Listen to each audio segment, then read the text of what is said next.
A couple new cars in the collection this week. First up, an oldie here. This is a Chevy Berago concept car from early 2000s.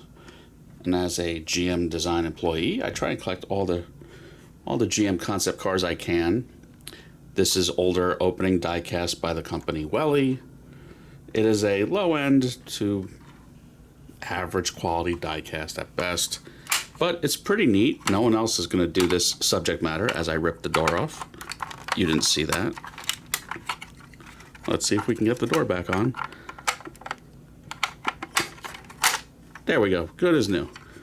But yeah, wonderful quality, as you can see. Don't open the doors too far or they will come off. But anyway, a look under the hood. What's interesting is that looks like a pancake or boxer 4-cylinder to me, which I did look this up a little bit. This was a partnership with Subaru. So that is a WRX 2-liter turbo for 227 horsepower.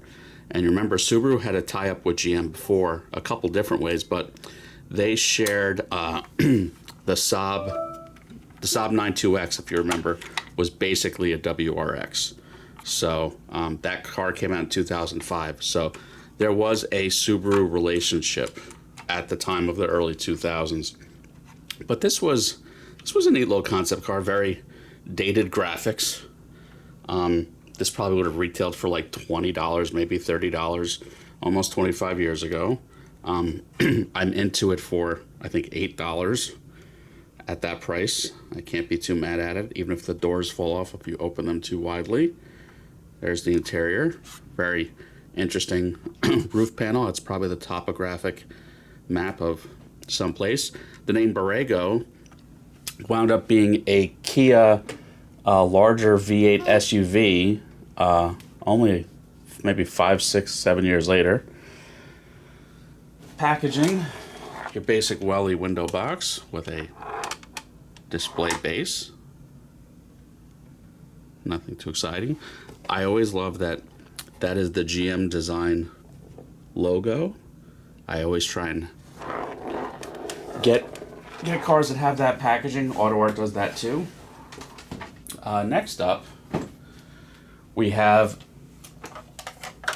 I think this is the 2nd gen Cadillac Escalade, the big boy, but this is the EXT, which was basically Cadillac's version of the Avalanche. I think people nickname this the Escalade Lanche or something like that, the Escalanche, which is kind of funny. This is, again, over 20 years old. Opening diecast by Anson. Anson was a decent company. Again, a little bit better than your typical Maisto or Borrego of the day.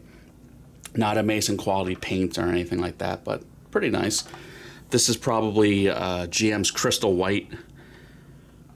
I think that's what they called it, that had some sparkle and dimension to it. So you had an opening tailgate. You had these removable tonneau panels, I guess you could call them. And it had what was called the mid gate. Same as the Avalanche, that this went down and it turned into like an 8 to 10 foot bed. You had some big chrome wheels, running boards. Interior is pretty decently detailed with the simulated wood. All 4 doors do not open. That was kind of an advanced diecast detail of the early 2000s if you had a diecast with all 4 opening doors. Under the hood, I think you had a 6-liter V8 that might have been called, I think, the LQ9. Under 400 horsepower. You got 400 horsepower from the later 6.2. But these were pretty stout, beefy engines. A look underneath.